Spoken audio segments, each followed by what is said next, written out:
Merci beaucoup, merci à tous. Merci de me donner l'occasion de parler en français pour la dernière conférence.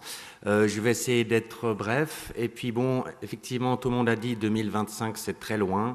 En fait, moi, je vais justement dire l'inverse. En fait, 2005, c'est demain. C'est très court. 10 ans pour les politiques drogue, c'est très très court. En fait, on est dans une histoire qui prend du temps. Alors, on n'a peut-être pas tout le temps nécessaire justement pour en parler, mais je vais essayer de vous donner quelques petits éléments de réflexion, peut-être essayer d'imager ça un peu. Beaucoup de choses qui ont été dites vont peut-être être redites aujourd'hui. Voilà.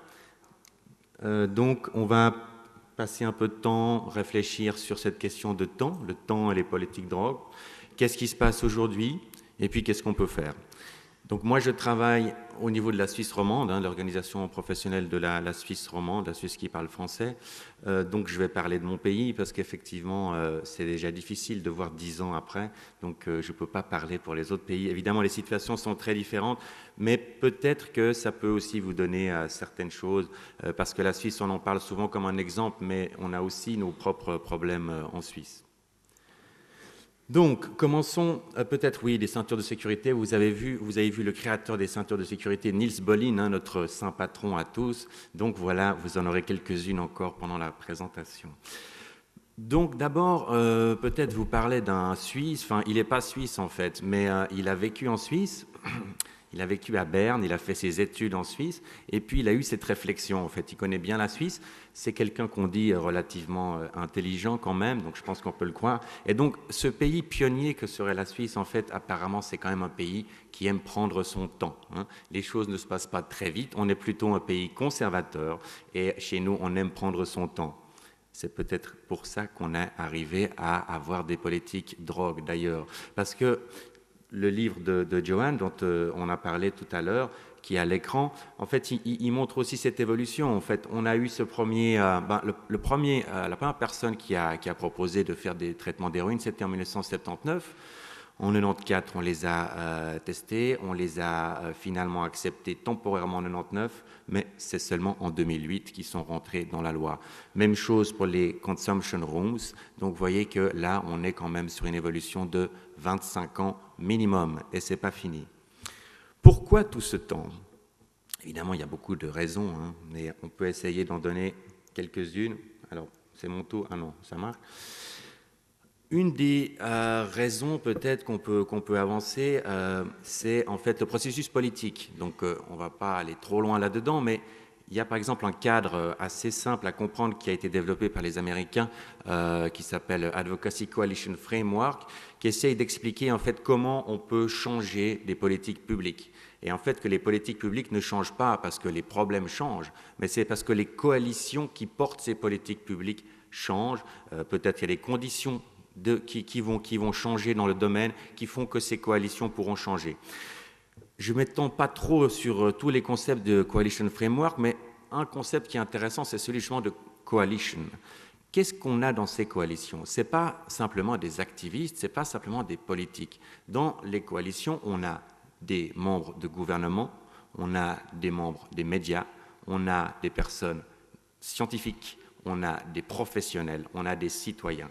Et dans chaque domaine de politique publique, malgré ce qu'on pourrait croire, on va avoir des coalitions d'acteurs plus ou moins coordonnés. C'est un peu ce qu'on est en train de faire là, d'ailleurs. On a des gouvernements, on a des médias, on a des scientifiques, on a des professionnels. On parle entre nous et on arrive à forger quelque part une représentation commune. Et donc c'est ça le moteur du changement dans les politiques publiques, c'est ces immenses on va dire, réseau de personnes qui essayent de faire avancer une ou plusieurs idées. Et ces coalitions de causes, justement, en fait, elles sont très stables dans le temps. C'est des choses qui durent au minimum pour 10 ans ou plus, et c'est très difficile à changer. Donc quand on veut un changement de paradigme sur les politiques, une politique publique en particulier, ça prend forcément énormément de temps. Vous vous rappellerez peut-être qu'avant la première convention qu'on a signée en 61, on a eu je crois une trentaine de traités qui ont été faits au milieu du siècle, et ça a commencé par les premières conférences en 1909, je crois à Shanghai, après à La Haye et tout ça. Il faut du temps pour changer, il faudra du temps aussi pour changer. En Suisse, on a eu besoin de 20 ans pour pouvoir mettre en place la politique drogue, et notamment pour cette idée qu'on a déjà développée à plusieurs reprises, j'y reviens pas, mais le joli terme alémanique de Stadtverträglichkeit, c'est-à-dire en fait de pouvoir créer une coalition qui intègre à la fois les forces de sécurité, les forces conservatrices pour l'ordre public, et puis les forces de la santé publique par rapport notamment surtout la problématique du sida à cette époque, et puis aussi les usagers qui ont pu participer dans certains projets, pas partout, assez compromis. Et donc c'est seulement avec beaucoup de temps, on a aujourd'hui oublié tous les combats que nous avons perdus pour en arriver là, mais on a perdu beaucoup de combats, on en a gagné d'autres, et finalement 22 ans après le premier local de consommation, nous avons une loi qui permet d'ouvrir un local de consommation. Donc, si je résume un petit peu, qu'est-ce qu'il faut faire? Donc, il faut pouvoir créer un système de croyance. Ça, c'est aussi peut-être un concept intéressant de l'advocacy framework. En fait, chaque coalition a un système de croyance. Alors évidemment que ce système de croyance, il se base sur beaucoup de connaissances, beaucoup de sciences, beaucoup de choses. Mais on parle de croyances, parce que je crois qu'il faut aussi être humble. On a des croyances que tel ou tel système serait meilleur que l'autre. On a des croyances qui se basent sur des lectures scientifiques, sur des méthodologies éprouvées, mais on peut garder le terme de croyance. Et en fait, ces croyances vont s'articuler dans un système où on aura des valeurs qu'on a le plus profond de nous-mêmes, des théories générales de l'action, et puis après des éléments pratiques, en fait, qu'est-ce qu'il faut faire pratiquement face à tel ou tel problème. Donc, il faut du temps pour pouvoir adopter et développer ces systèmes de croyances. Il faut pouvoir intégrer tous les différents acteurs. Je crois qu'on en a parlé plusieurs fois aujourd'hui, notamment par les gens du Colorado. Et puis, il faut pouvoir petit à petit avancer avec notamment des expériences pratiques, des local experiments, ce dont on a parlé d'ailleurs tout à l'heure aussi avec les villes suisses. À part le processus politique qui est bien complexe, il y a peut-être encore plus complexe. Il ne faut pas oublier non plus que les drogues nous disent quelque chose sur nos sociétés, les politiques drogues nous disent quelque chose sur nos sociétés, et c'est peut-être une banalité de le dire, mais il faut le rappeler. Et donc, l'environnement social des drogues, comment les drogues s'insèrent en fait dans le fonctionnement plus global de la société, ont forcément un impact déterminant sur les politiques drogues. Ça aussi, ça change, mais ça change lentement. On ne va pas faire toute une théorie là-dessus, mais il y a juste une image que moi j'aime bien, et ça me fait plaisir de montrer cette image à Harm Reduction Conference. Vous vous rappelez de peut-être Fabrice Olivet ce matin avec son brillant exposé sur peut-être les problèmes de la réduction des risques, sur nos difficultés à parler du plaisir. Alors je trouve intéressant cette carte. Cette carte, c'est en fait la réforme au XVIe siècle en Europe. Et puis donc on a évidemment les catholiques, on a les protestants et on a les calvinistes. Alors vous savez peut-être les calvinistes, ils ont un certain rapport au plaisir, hein, ils aiment bien s'habiller en noir. Bon, à Genève, on pénalisait la danse à une certaine époque. Et je ne sais pas si ça vous dit quelque chose, ces petits points verts là en Europe. En fait, c'est juste les pays qu'on dit pionniers en réduction des risques. On a bien sûr la Suisse, on a la Hollande, on a Francfort, et puis United Kingdom. Donc voilà, on ne va pas faire une théorie trop grande là-dessus. Il faudrait la faire. Il y a un monsieur, la Max Weber, qui l'avait faite par rapport au capitalisme, hein, l'esprit du capitalisme, et puis les liens qu'on pouvait faire avec les changements en religion au XVIe siècle. Peut-être ça serait intéressant de le faire. Tout ça pour dire qu'effectivement, peut-être le rapport qu'on a aux drogues se base sur des choses extrêmement profondes et que là, on est sur le très long terme. On n'est plus sur le 10 ans et plus, mais peut-être 100, voire, je ne sais pas. Et là, ça nous amène aussi très bref. Il y a une autre école des politiques publiques qui est, elle, française, qui s'appelle l'analyse cognitive des politiques publiques, qui, elle, voit en fait les politiques publiques modernes, donc dans nos États modernes, comme des moyens de pouvoir faire du sens global dans nos sociétés. On est dans un domaine tellement éclaté, hein, il y a tellement de domaines différents. Vous travaillez dans l'éducation, dans les transports, dans la drogue. On ne se voit pas forcément souvent, hein, donc chaque système est un peu éclaté. on se croise peut-être dans les transports publics et encore. Et donc, on a peut-être besoin de recréer un peu du sens et d'avoir une vision commune dans notre société. Et c'est à ça que servent les politiques publiques. Et donc, en fait, les politiques publiques, on nous dit qu'elles résolvent des problèmes. Alors, c'est bien possible qu'elles font ça aussi, mais en fait, la première chose qu'elles font, c'est qu'elles construisent un rapport au monde. Donc, en fait, elles vont nous expliquer comment on doit voir la vie, quel est le sens dans lequel nous allons dans la société. Et je crois qu'avec les politiques drogue, on a un brillant exemple. D'après ce que j'ai compris ces 3 jours, les politiques drogue actuelles ont échoué. Et puis, elles ont voilà, l'évidence scientifique n'arrive pas à passer. Donc, il doit bien y avoir une raison à cet état de fait. Donc, plutôt que de se lamenter là-dessus, je pense qu'il faut qu'on reprenne aussi conscience de ça pour pouvoir le changer. Mais pour ça, effectivement, il faut être un peu patient. Vous pouvez venir faire un stage en Suisse, si vous voulez, pour la patience. Donc, où on se trouve aujourd'hui? Qu'est-ce qui se passe? 2025, donc j'y arrive. Bon, le pays qui nous a tous inspirés, ce n'est pas la Suisse, comme vous savez, c'est la Hollande. Et j'aime beaucoup cette image, enfin la Hollande en général, mais surtout le concept des canaux. Une fois, il y a quelqu'un qui est venu en Suisse et qui nous a expliqué, ben oui, la réduction des risques en Hollande, c'est facile. À Amsterdam, on a des canaux partout. Alors, les enfants, ils tombent dans les canaux. S'ils ne savent pas nager, c'est un problème. Donc, on apprend à nager. Plutôt que de mettre des barrières partout, ça serait vraiment vilain, on apprend à nager. Donc c'est un peu ce qu'on a fait avec les drogues dans les années 80-90. En fait, on a un peu appris à nager. La réduction des risques, c'est de pouvoir adopter de pouvoir avoir certaines compétences, améliorer les compétences de consommation, pour aussi avoir accès à certains services, pour pouvoir apprendre à nager, encore une fois. Le problème, c'est que nager, c'est bien, mais ça dépend où. Et en fait, bon, ça va être pas mal. Donc, par exemple, là, vous voyez où je veux en venir. Est-ce que c'est vraiment... évidemment, c'est toujours utile de savoir nager, mais il faut savoir nager vite dans un milieu de prohibition et war on drugs. Donc, j'y reviens pas. On a assez parlé de problèmes de la prohibition. Obviously, ce n'est pas suffisant la réduction des risques. Si on sait seulement nager, ça ne va pas le faire. Donc, il faut peut-être aller plus loin et puis aller vers, j'ai marqué, un environnement plus sûr, plus informé, un réseau coréen. Pour les petits poissons, là, il y a plein de couleurs, donc ils ont plein d'informations, ils savent s'y retrouver. Il y a peut-être aussi des dangers.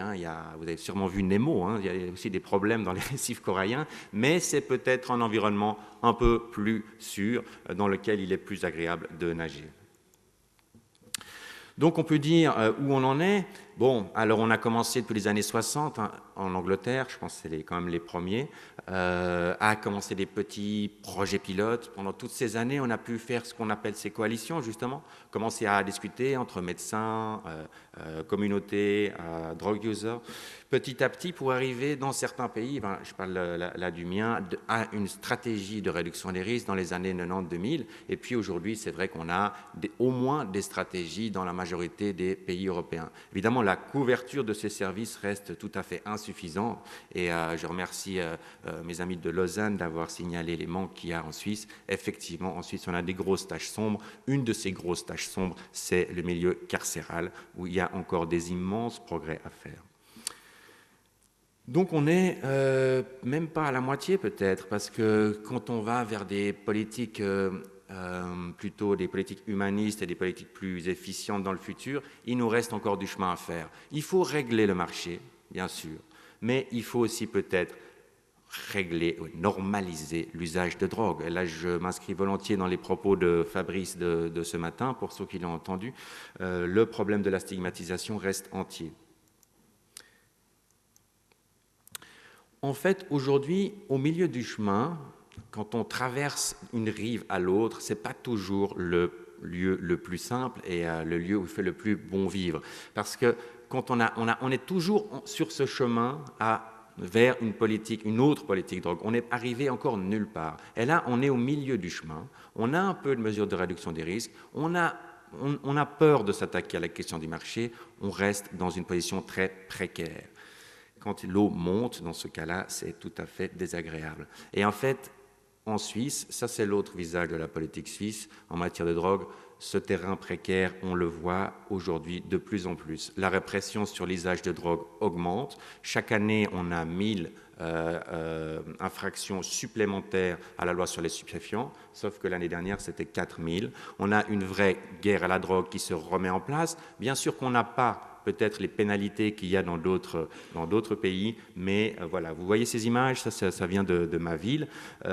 Et donc, tant qu'on considérera la drogue comme un problème, par extension, on considérera les drug dealers comme des problèmes, et comme les drug dealers, on ne peut pas les avoir, les drug users comme un problème. Et donc, quelque part, il faudra bien sortir de ce paradigme de la drogue comme un problème. Donc, en fait, le chemin qui nous reste à faire, passer de l'image de gauche à l'image de droite, c'est ça le harm reduction. C'est ça qui nous reste à faire. Et puis, il s'agit là d'un mouvement qui va plutôt vers la citoyenneté. C'est-à-dire qu'en fait, on doit sortir de la norme pénale pour aller vers des normes sociales, des normes de comportement. J'ai vu une présentation là dans les îles Shetland, c'était très intéressant, comme par exemple on pouvait montrer en quoi justement les normes sociales sont détruites par les normes pénales et puis l'application des normes.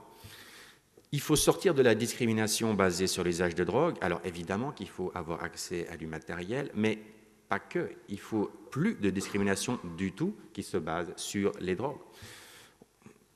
Donc il faut changer de paradigme, aller plutôt vers un paradigme de citoyenneté. Citoyenneté, quand on dit citoyenneté, membre d'une communauté, c'est les droits et les devoirs, les deux choses. Plutôt sur le développement de la capacité d'agir des personnes.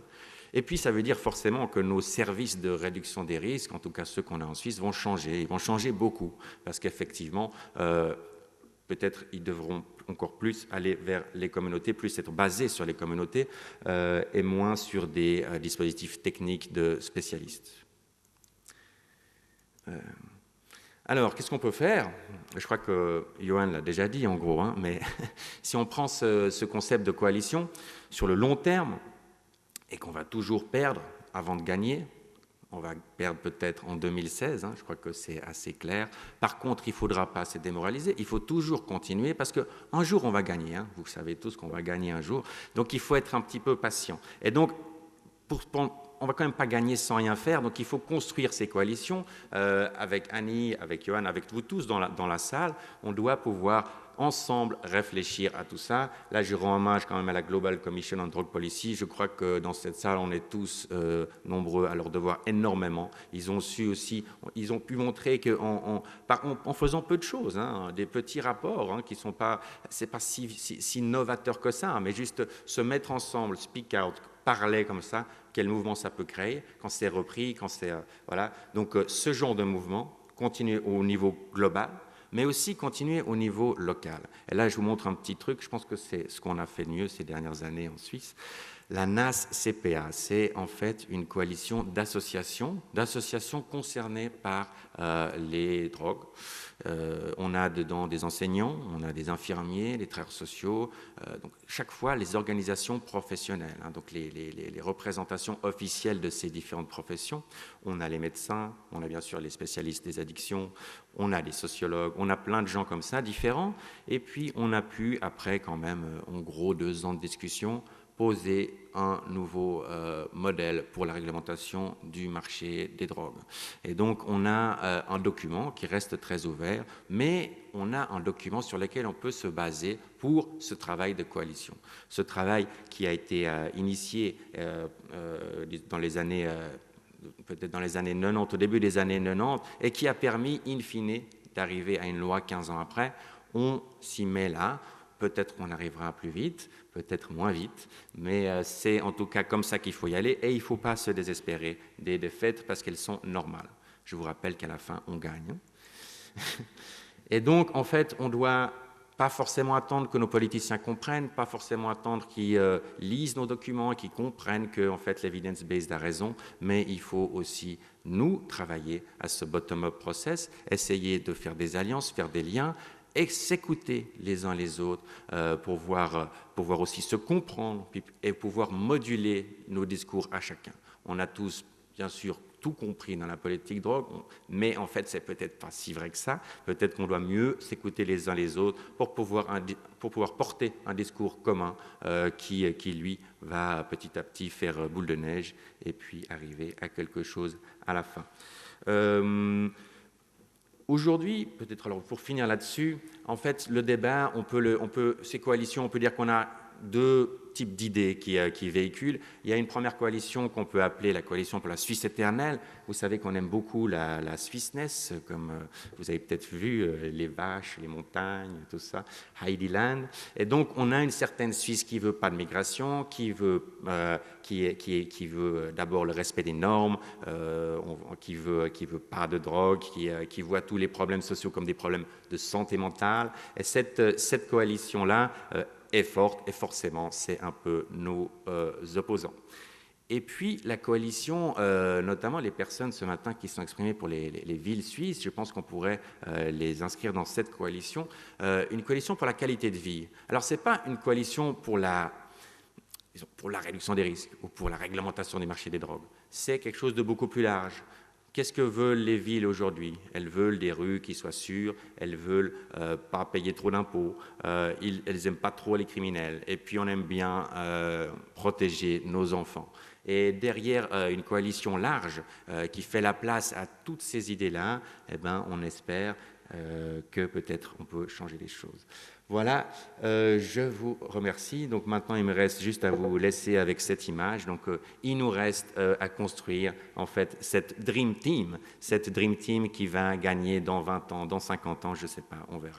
Merci beaucoup.